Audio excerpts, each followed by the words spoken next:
Hello and welcome, everybody. We are so excited to have you with us. Thank you for joining us for this question and answer webinar with Mary Beth Franklin. And of course, thank you for supporting Maryland Public Television. I'm Erin Crest. I'm so excited to be here with you tonight and to tell you a little bit more about our very special guest. Mary Beth Franklin, of course, is one of the nation's leading experts on all things Social Security and Medicare. She's author of the book, Maximizing Social Security Retirement Benefits, and she's host of the MPT program that you have probably seen, Social Security and You with Mary Beth Franklin. Now, previously, Mary Beth served as the tax and retirement editor for Kiplinger's Personal Finance magazine and editor of their annual retirement planning guide. So she brings to us a wealth of knowledge and experience that we hope to tap into tonight. And in 2016, the Women's Institute for a Secure Retirement honored Mary Beth with a Hero Award for her efforts to improve retirement security for women. So let's say a big welcome to Mary Beth Franklin. Mary Beth, thank you so much for joining us. I know that we have people who are ready to ask some questions, and we're going to ask people to put your questions in the chat. And then we'll feed those questions up to Mary Beth, and she'll help us understand what we need to know about Social Security. Now, Mary Beth, as we get started, I want to address a topic that might be on everyone's minds because of what's been happening in the news lately. And that question is, with a potential government shutdown that we've averted narrowly for now, but that might become an issue again very soon, would Social Security benefits be affected by a potential government shutdown? Erin, that's such a great question. I want to thank you and Maryland Public Television for hosting this program tonight, because I know so many of the viewers and donors have a lot of personal Social Security question. And the one you just mentioned, hey, if we face another potential government shutdown, is my Social Security check safe? Yes, it is, because Social Security benefits and Medicare claims have their own earmarked money that does not need to be reauthorized year to year by Congress. So if there is a temporary shutdown, your checks, if you are a Social Security beneficiary, will continue, and claims you make to Medicare will be paid. Now, if things went on for a very long time, it could get dicey, but I would not expect that to happen. Also, if you are not yet claiming Social Security, but during a government shutdown, you still can apply for benefits online. You may not get personal attention of having Social Security claims rep available to answer questions, but you could file a simple claim for Social Security benefits online. So rest assured, the checks will keep coming. Well, that's good news. And that makes it really important that we get all those questions in here right now, so that in advance of trying to figure out, for those people who might be on the cusp of applying for the first time, this might be really timely. So I'm glad to hear that at least those who are already receiving Social Security benefits will continue to receive those with a temporary shutdown. Now, I know we have some questions that are starting to come in. One more question that we wanted to ask, that's a really common question that a lot of people have, is, can I collect spousal benefits on my husband's earnings now and then switch to my own maximum retirement benefits at 70? A little bit of a complex planning question. What should someone in that situation do? Well, Erin, that was a very common claiming strategy in the past for married couples. And yes, in the past, that was something that was possible. Unfortunately, the law has changed so that if you were born after January 1st, 1954, meaning by the end of this year, 2023, you would be at least 70 years old. Those options have now gone away. Let's say I'm 65 right now.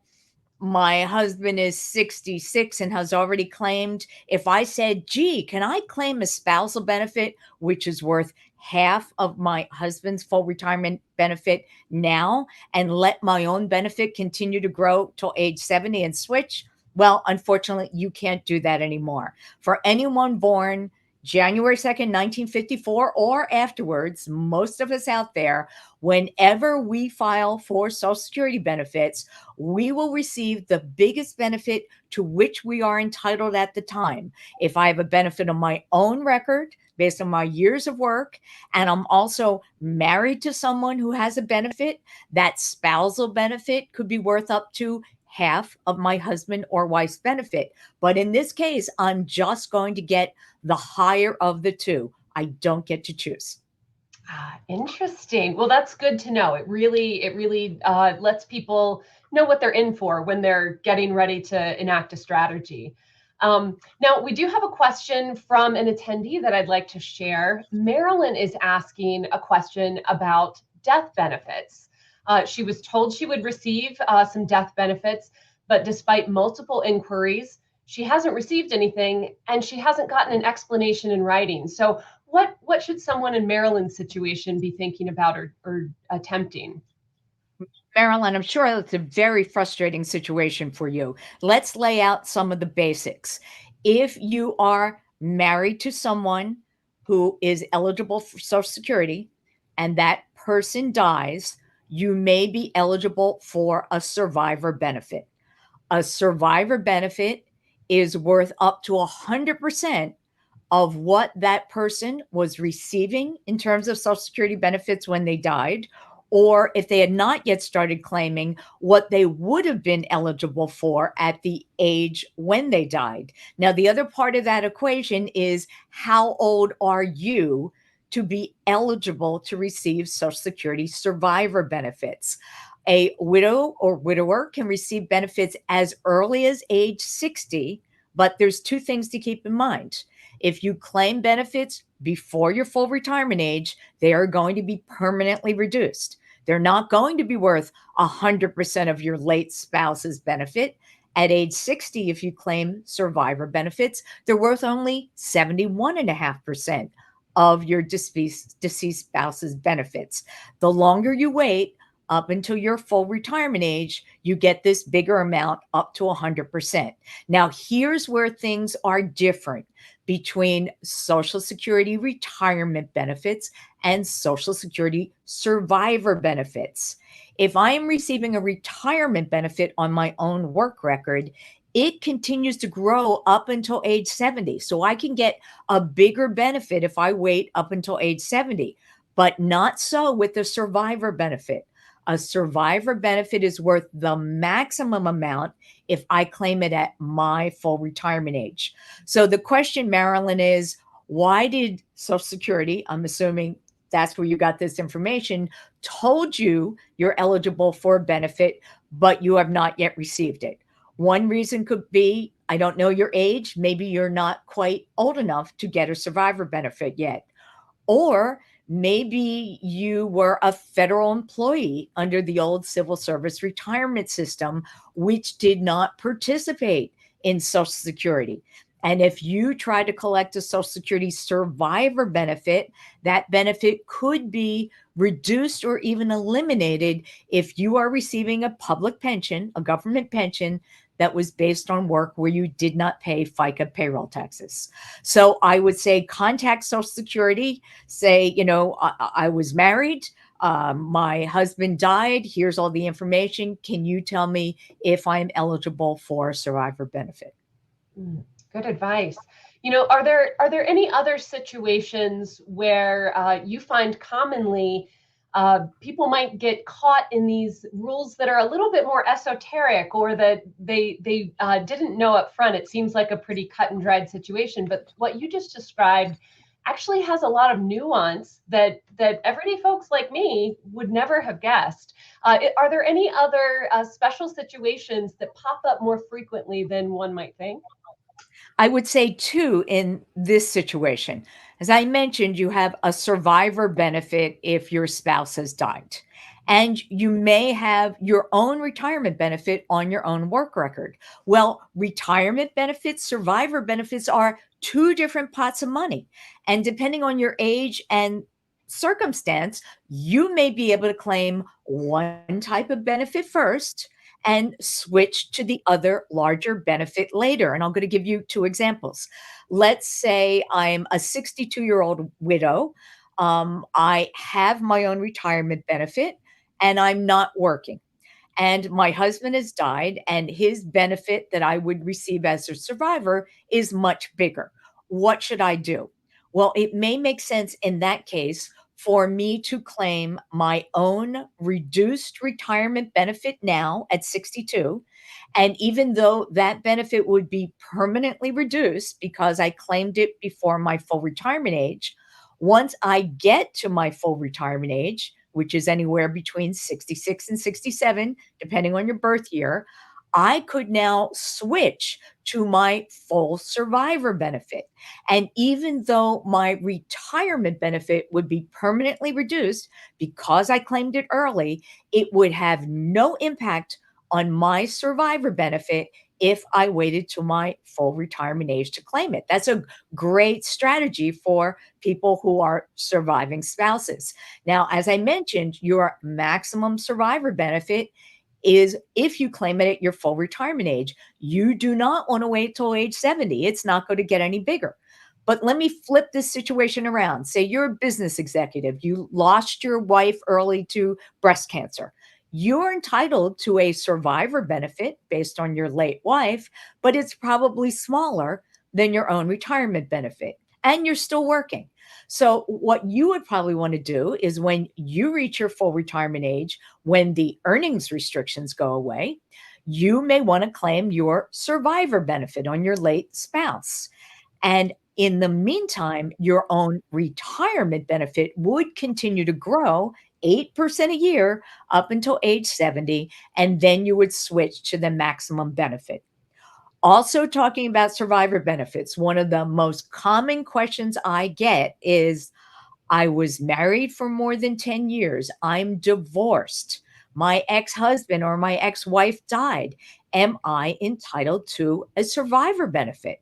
Well, guess what? You probably are. Here's the rule for divorced spouses: if you are married at least 10 years, you are divorced, and either you are currently single or you waited until at least age 60 to remarry. If that ex spouse dies, you are eligible to claim the survivor benefit. And guess what? You can claim it even if you're married to someone else at the time. Wow, that is one of the situations that I think most of us would never imagine is a possible scenario for claiming a Social Security survivor benefit. So, thank you for sharing that. I'm sure that this is providing aha moments for lots of people right now. And Well, here's something to help people remember. When it comes to divorce, think of it's real simple. There must be at least a decade between I do and I don't. If you're thinking about getting divorced at year 9.5, string out the paperwork. It's got to be at least 10 years. And after that divorce, if you're thinking about remarrying, you might want to wait till 60 for that second trip down the aisle. Because as a divorced spouse, if you remarry at age 60 or later, you can't collect a retirement spousal benefit on a living ex, but you can collect a survivor benefit on a dead ex.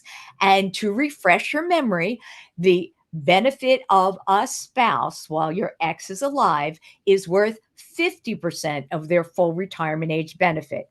The benefit as a survivor after your ex dies is worth 100% of their benefit. So you're right. Your ex is worth twice as much dead than alive. well, who knew? Who knew that we thought we were just going to come here and get some advice about Social Security or Medicare questions, but we're getting some relationship advice too. So I love this. It's a one-stop shop. Now, speaking of relationships, let's focus on another very important relationship in many people's lives, the parent-child relationship. We have a question from Emma Lynn, who is asking, what do you recommend we tell our teenage or young adult children to plan for in terms of Social Security? What a great question. So often we hear the off-quoted study from about 10 years ago that young people, a higher percentage of young people believed in UFOs rather than the fact that they would get Social Security sometime in their lifetime. Well, with all the reporting incidents about UFOs, who knows? Maybe there are UFOs out there, but guess what? There is Social Security too. Now, we know that Social Security is facing long-term financing problems, that in about 10 years, if Congress does nothing between now and then, the excess reserve funds that we refer to as the trust funds would be exhausted. What does that mean? It means that there would be enough ongoing tax revenue from payroll taxes to pay about 80% of promised Social Security benefits once those trust funds are exhausted. That means a 20% across the board cut for everybody. Now, right now, there are more than 70 million Social Security beneficiaries. 10 years from now, it's going to be closer to 80 million people. I cannot fathom that our lawmakers would want to tick off 80 million voters by saying, we're going to cut your benefits across the board. There are many things they can do to rectify the long-term financing problems of Social Security. They could raise the full retirement age. They could raise the tax rate. They could raise the amount of wages subject to those taxes. They could make sure that the trust fund monies are invested in higher paying securities than under current law. There's all sorts of things they can do, and I firmly believe they will do it. But for those teenagers and children in their 20s and 30s, I think the reality is that your retirement benefits in the future could look different than what it says on your My Social Security account right now. The key is, if we look back to the last time there was major Social Security reform, nearly 40 years ago in 1983, at that point, Social Security was in danger of not being able to pay all promised benefits. And Congress came together and approved a package of changes that put the Social Security system on solid footing. And the important thing they did is they phased in changes over a 40-year period. So back then in 1983, when Congress said, you know what, we're going to raise the full retirement age from what is now 65 to eventually 67, people went crazy. Well, guess what? Nearly 40 years later, that piece is not fully implemented yet. The first people that will be affected by the full retirement age of 67 is actually in the year 2027. Those people have already become eligible. They're age 62, but their full retirement age benefit of 67 kicks in 2027 and will apply to everybody else going forward after that, unless Congress makes changes. So the one thing I say to all of our viewers is to reach out to your members of Congress and say, Social Security is important to me and to the whole country, and I expect you to do something about it, and don't wait until the last minute. Because let me mention one other disturbing fact. There was a recent retirement survey, Schroeder's 2023 retirement survey, that said over 40% of non-retired participants in this survey said they plan to claim their Social Security benefits before their full retirement age because they don't trust Congress to fix it in time. They are worried about their future benefits being cut. On that point, all I can say is we can only deal with current law. I can't guess what Congress will do in the future. I am confident they will fix this very important system.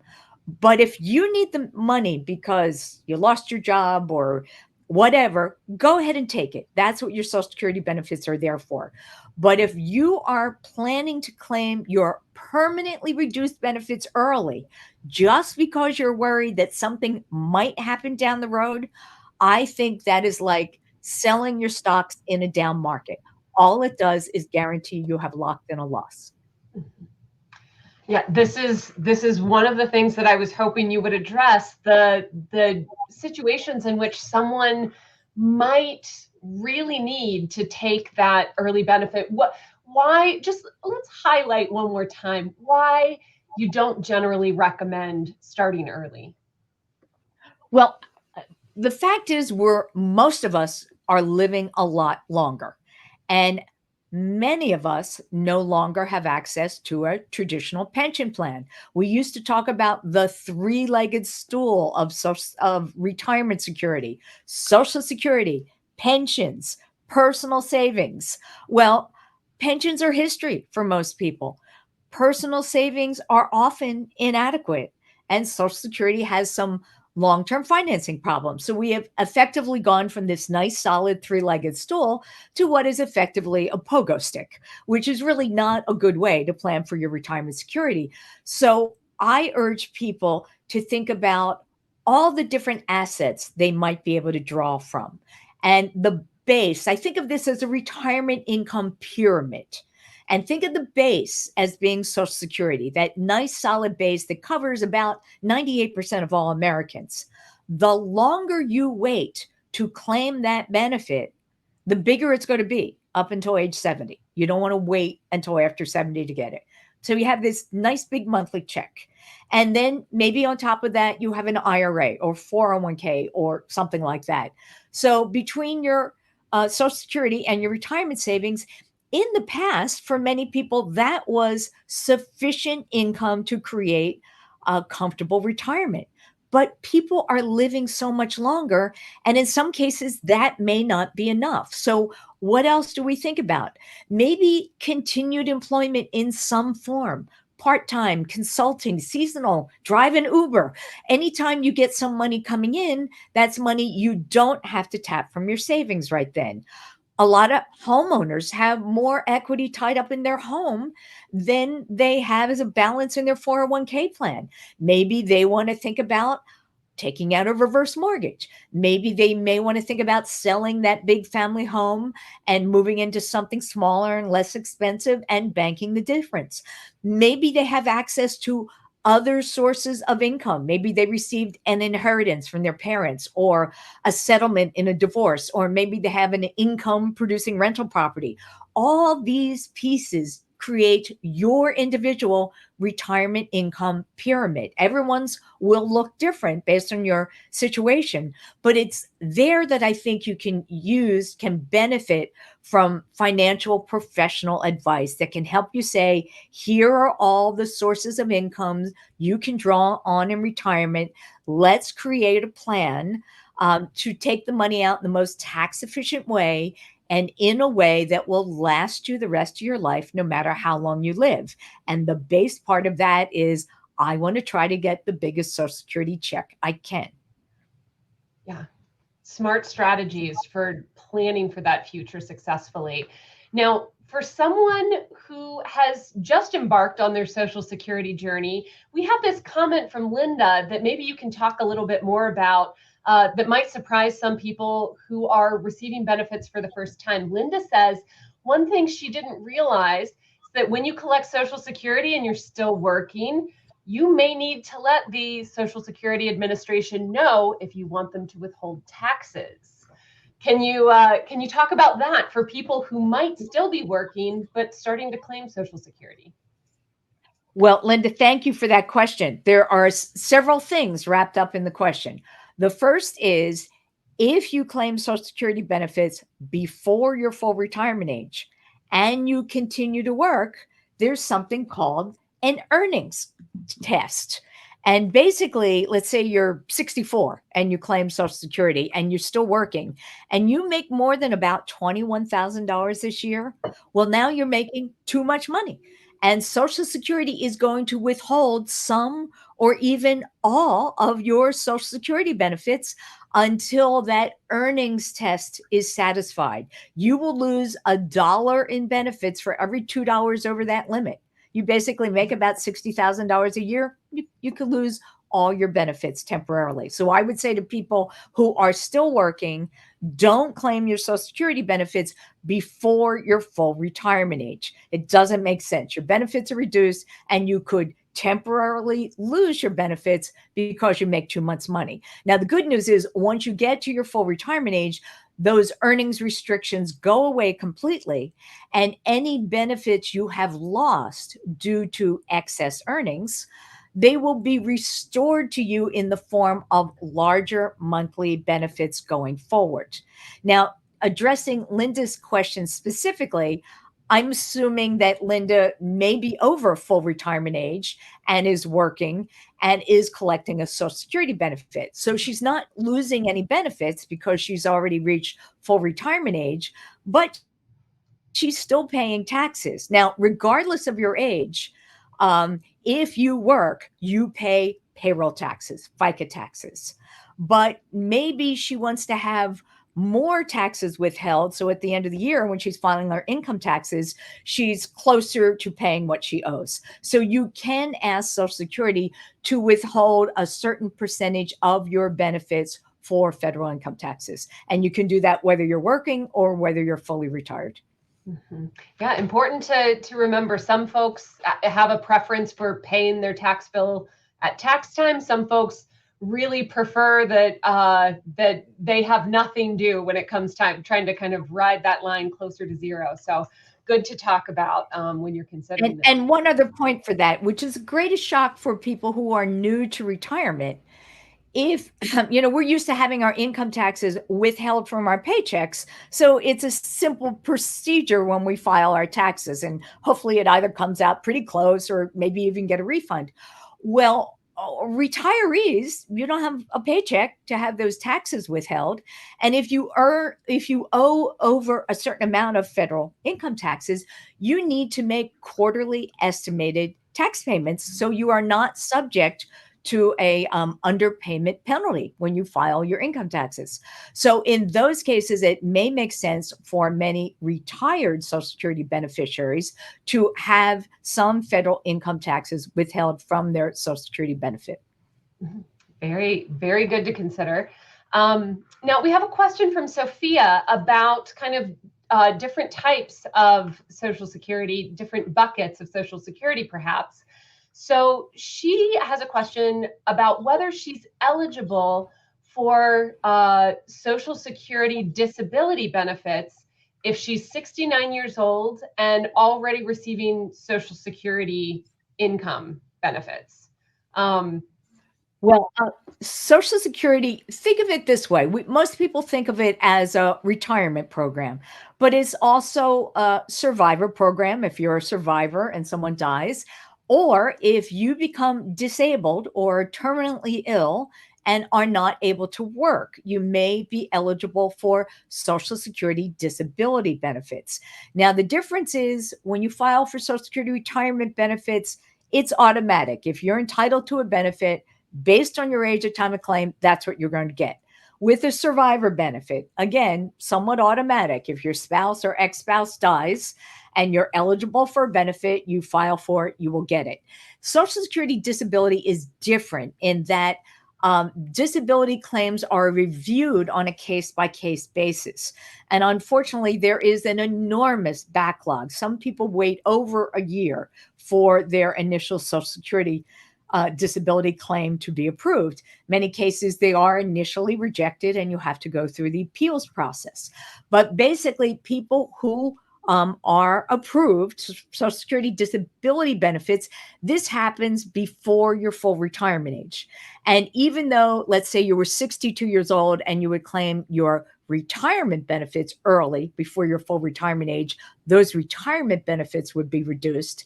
If you're approved for disability and you're younger, your benefit is going to be closer to your full retirement age amount. In other words, you're not being penalized for this younger age. However, once you reach your full retirement age, your Social Security disability benefit automatically becomes a Social Security retirement benefit. The amount remains the same. Basically, the check you've been receiving has been paid out of the Social Security Disability Trust Fund. And when you reach full retirement age, it is now being paid out of the Retirement Trust Fund, but the amount remains the same. You don't need to do anything about it. It happens automatically. Very interesting. Now, Marilyn, who had a question to help kick us off, It sounds like some of what you shared triggered a good thought for her. She's going to be 83 years old, but it's probably, she thinks, her civil service retirement, which is why she's not eligible. But she may not necessarily have received something in writing from the Social Security Administration. If it's just the rule, it's the rule. They're not necessarily going to send you a letter informing you, it sounds like. Right. There's actually two rules that affect public employees. Now, in this area for Maryland public television viewers, even if you work for the state of Maryland as a state employee, you pay into the Social Security system. That is not the case in all the states around the country. But under the old civil service retirement system, effectively people who were hired before 1984, they did not participate in Social Security. They didn't pay FICA taxes. They weren't eligible for Social Security benefit. After that, a new federal employees retirement system, FERS, came into effect, and those federal employees do pay into Social Security and are eligible for a benefit. But in Marilyn's case, because she received a government pension based on work where she did not pay FICA taxes, and she tried to collect survivor benefits on a late spouse, she was affected by something called the government pension offset rule. It says if you have a public pension based on work where you didn't pay FICA taxes and you try to collect Social Security as a spouse or a survivor, any potential Social Security benefit is first reduced by 2/3 of the amount of your government pension. So let's say you're receiving $6,000 a month in your government pension. 2/3 of that is $4,000. They would subtract $4,000 from any potential Social Security spousal or survivor benefit, which effectively would wipe it out. Oh, very interesting. Now, one of the things that I keep hearing as I don't know if this is a myth about Social Security or just a common misconception, but how the calculation is made to determine your benefit. And a lot of people seem to have the belief that benefits are based only on wages that you earn before you turn 65 or 66 or soon to be 67. Is that the case, or how is the benefit determined in general for most folks? Social Security benefits are based on your average lifetime earnings and your age when you first claim them.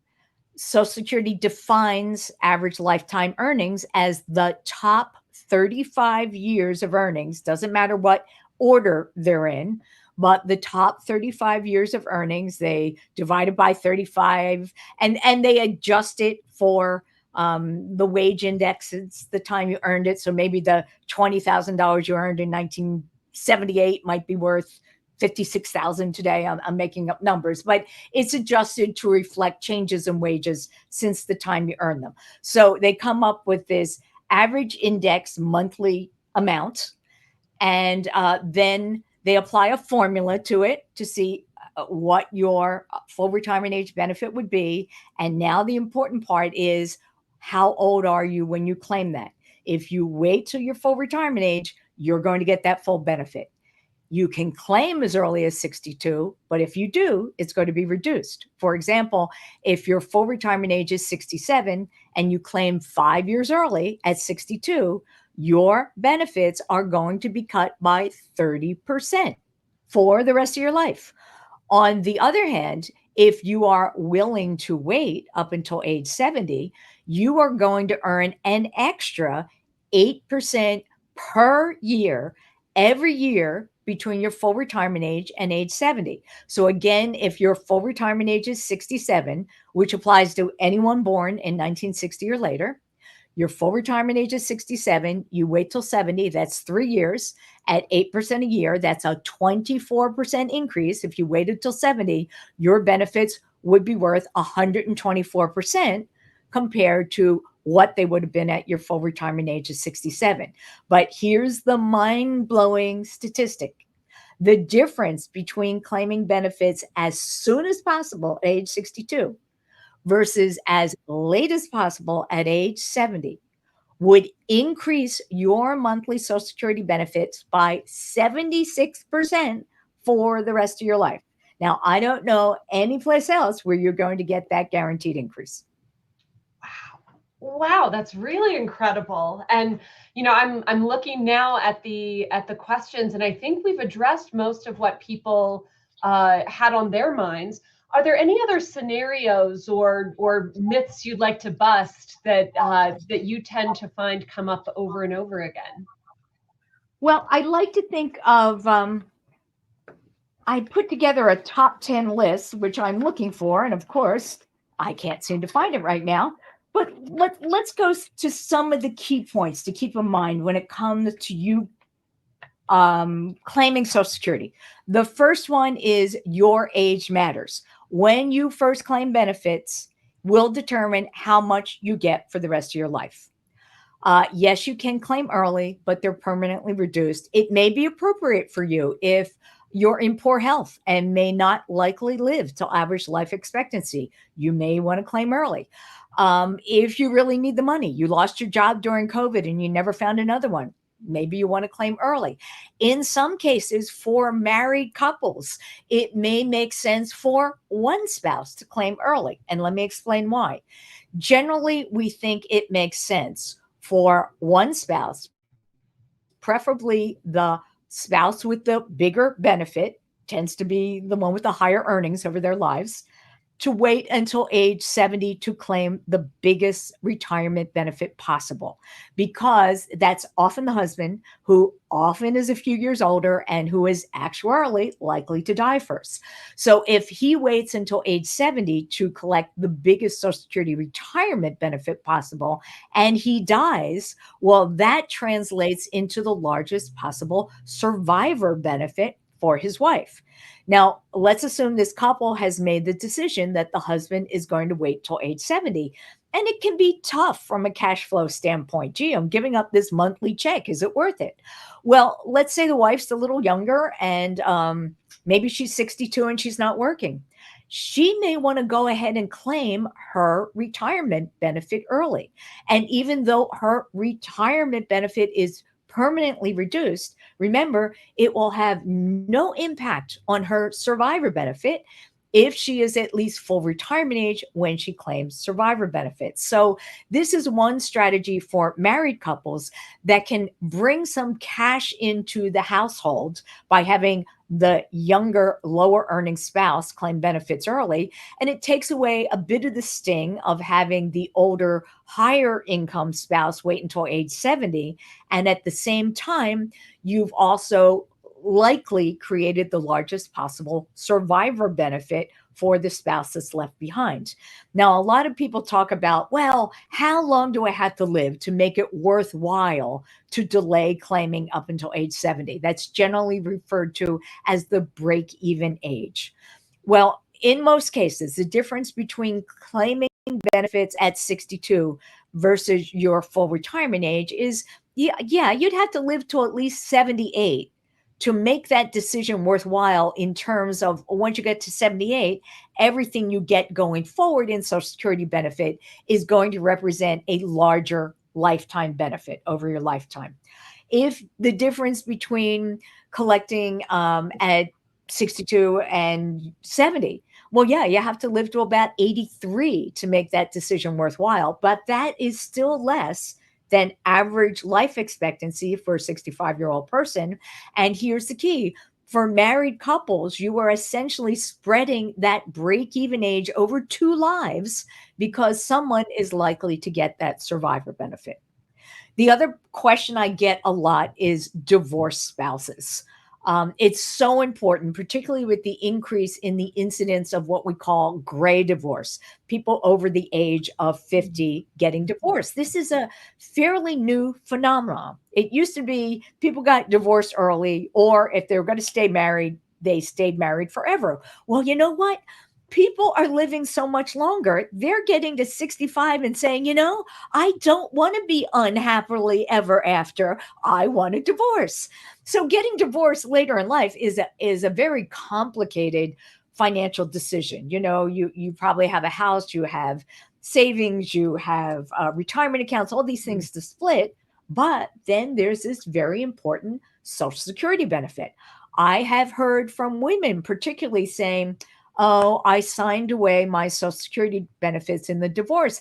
No, you didn't. That is impossible. Regardless of what your divorce decree says, you may be eligible for spousal benefits on your ex's record if those spousal benefits are larger than your own retirement benefit.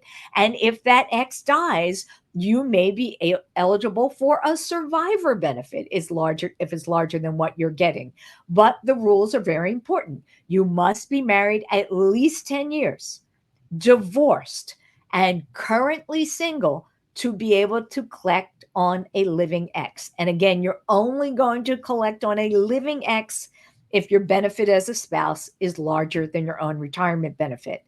And then here's this other wrinkle that if you remarry and you wait till age 60 or later to remarry, you can't collect on a living ex because you're no longer single, but you can collect on a dead ex.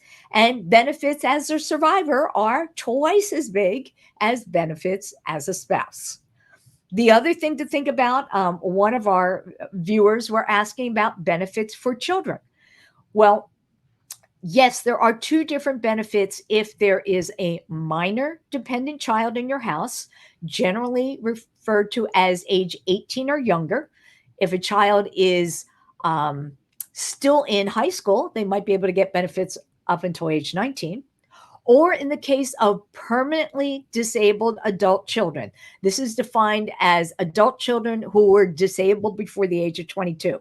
In either of these cases, minor dependent children or permanently disabled adult children, if a parent is claiming a retirement benefit or a Social Security disability benefit, those dependent children are eligible for a dependent benefit worth 50% of the parent's benefit amount.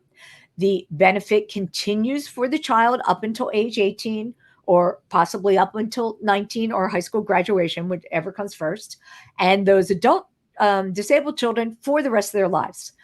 If that parent dies, now those same children are eligible for a survivor benefit. And a survivor benefit is worth 75% of the deceased worker's benefit. Again, continuing up until age 18 for the minor dependents and for the rest of the life for the disabled children. Now, here's another wrinkle.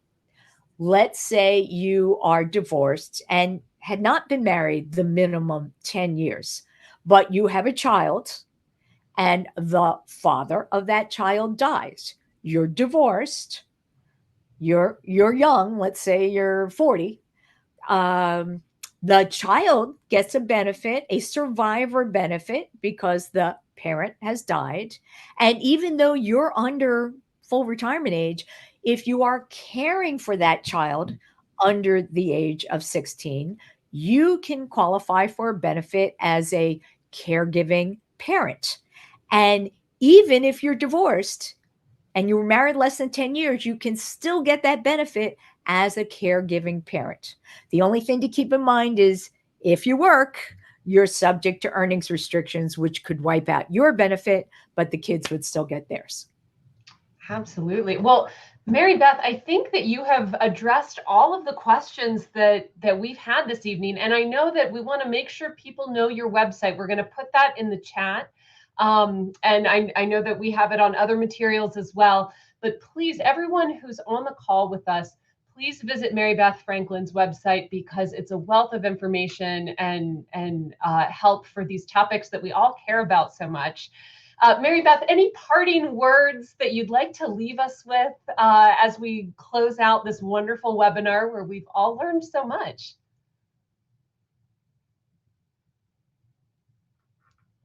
Oh, I think we may have lost your audio briefly. No parting words.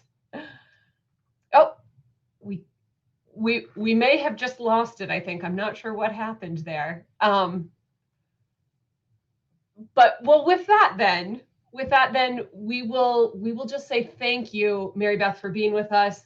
Please visit marybethfranklin.com. And thank you to everyone who has spent time watching the MPT program, Social Security and You with Mary Beth Franklin, and has supported Maryland Public Television so that we can continue to bring you these wonderful programs and this really helpful, actionable advice that Mary Beth has for a topic that impacts all of our lives. Thank you all so much. Thank you, Mary Beth, for being with us, and have a wonderful evening.